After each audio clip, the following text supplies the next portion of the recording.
Now, for Taylor's point about what we've been through here in Florida, it was a very epic campaign in 2016. It went viral. It was a moment when we were part of the big insurrection against the DNC. And even before Bernie Sanders endorsed the campaign, we raised $1 million in small donations. And we ended up having over 200,000 small donations and raised almost $4 million. And I think we kind of pissed off a lot of the progressive political consultants because we spent most of that money on the field. We had 4 field offices. We had a big army of a couple of hundred field organizers and volunteers, and we were knocking on over 10,000 doors a week in the August heat down the home stretch for an August 30th, 2016 primary. Our final field numbers, based on, a much bigger sample size than any kind of polling that was done, showed us crushing Wasserman Schultz, crushing her at the end. And that was our experience on the ground at all the early voting sites and election day sites.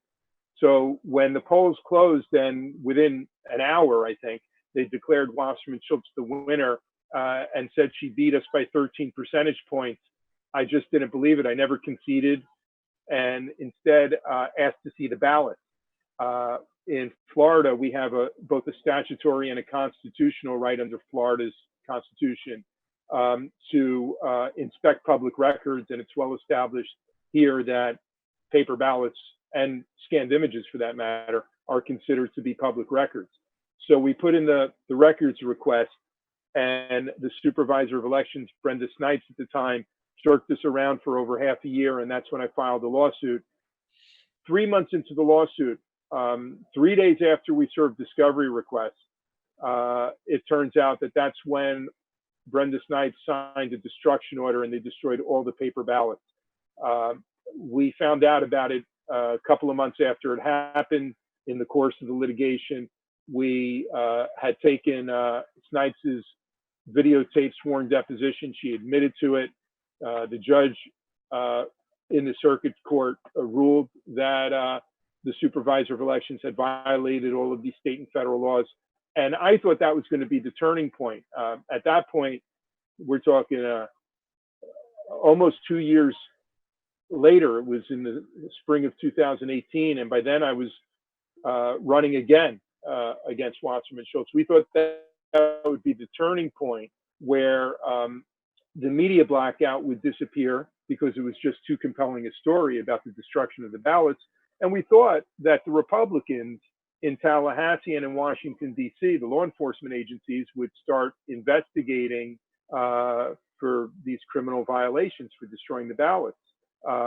And that never happened. The Democrats and the Republicans both fell silent. I decided to run as an independent pretty much at that point. And I had an election lawyer, a Republican, who was very well connected.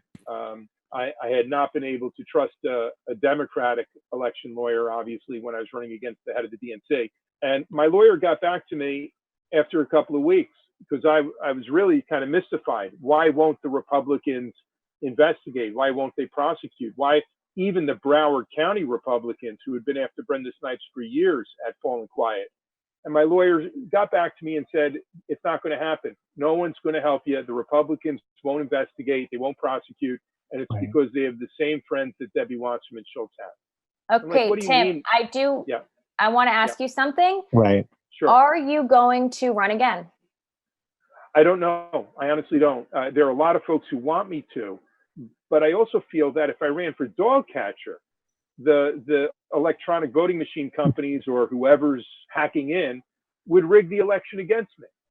We've gone for it twice now. And the second time, when I ran as an independent, about 2 weeks, I think, before the actual election, November of 2018, a Republican media outlet published a report that there was a Republican poll that had me deadlocked with Wasserman Schultz at 34% each and the Republican way back in third. It's a very Democratic and independent district. And at that point, it's like that's when the floodgates opened. A lot of Republicans started breaking our way. A lot of Democrats who didn't want to vote for me if they thought it would result in a Republican winning, they started coming to me. We were very hopeful we were going to win a three-way race. The polls closed. Within an hour, they declare Wasserman Schultz the victor, and they pin me at 5% of the vote. And that seemed ridiculously low to me. Well, it turns out the experts start investigating the data, and I didn't just have 5% of the vote district-wide. I had 5% of the vote for whatever demographic group: Black, white, Hispanic, male, female, Democrat, non-Democrat. And experts Absolutely in computational science, yeah, it's mathematically impossible, according to the experts. The head of Georgia Tech's computational science school, a very respected guy with all kinds of security clearances, said it's as unlikely as winning the lottery every day for a year. And still, no investigation. So, I mean, they've got the rigging of elections down to a science at this point. And when my lawyer had talked about the friends that Debbie Wasserman Schultz has in common with the Republicans, he wasn't talking about high school friends. He was talking about Florida Power and Light, the big sugar family, the billionaires. These are the corporate interests that fund both parties. And, you know, for the public, they hate each other. They're at each other's throats. They call each other racist and libertards. But at the end of the day, 95% of the agenda they share with each other. They're on the same page. Yeah. Yes. Could I just say we see the exact same thing in Baltimore as well.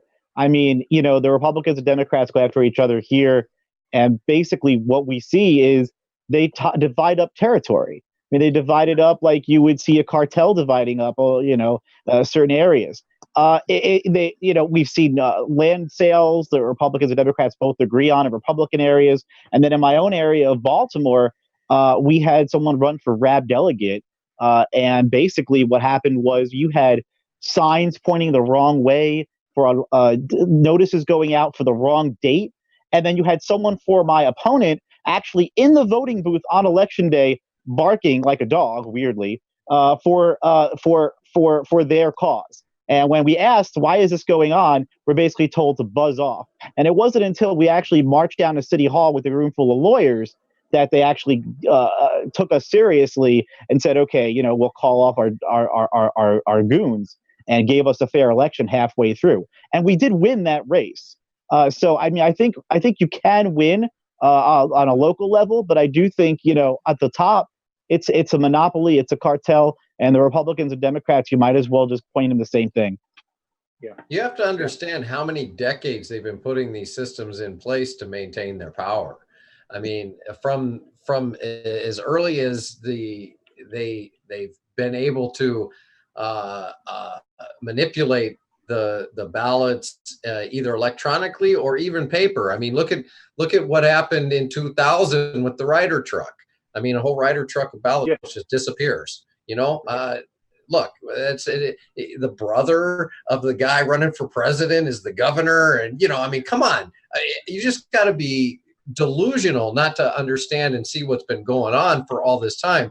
So I really do, you know, I lean a lot toward where Tim is. Of course, we're friends. I mean, I'm in Minnesota, but I followed his campaign very closely. I was friends with a lot of people. You know, Nico House was down there, you know, battling it out, and it's almost as if they. Have you ever seen the movie The Campaign with Will Ferrell and Zach Galifianakis? At the very end, the Mach brothers are closing up the ballot, the voting, you know, machine. It says Mach on it.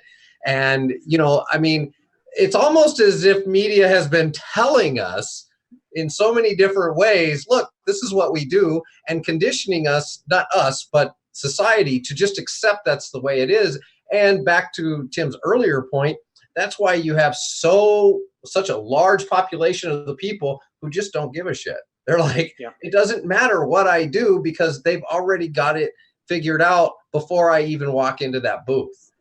Yeah, and if I could just jump in, and Johnny, thank you for all your support over the last few years, and we were rooting for you here as well, and I know our mutual friends at Real Progressives as well. You know, Taylor asked if I was going to run again. I honestly don't know if I'm going to vote again. And I hate to say this. I know it's where I'm at today too, man. The moment you fill out the paper ballot in the state of Florida, you hand the ballot to an election official, okay? And right before your eyes, that election official feeds it through a scanning machine, which then tabulates your vote electronically, and they hand you the little sticker that says, I voted. If you vote absentee by mail, it's the same thing. An election official takes your paper ballot out of the envelope, passes it through a scanning machine. Do you want to see the software of the scanning machine? You may not. That software is proprietary. So literally the last time this happened to me, last November, when I was on the ballot, at the end of my campaign, feeling like we might have pulled this off. The moment they passed my ballot through that scanning machine, I had a sick feeling in my stomach, because it's beyond my control. So why lend any legitimacy to that? It's if the system is capable of being rigged, it means there are people, powerful people, who have the means, the motive, and the opportunity to do it. But at the end of the day, we want to have faith and trust that they're not doing it, that they're being honest. Why? Because they've got an ethical compass. To me, it's like having trust or faith in Santa Claus. There's no rational reason to believe they're not rigging.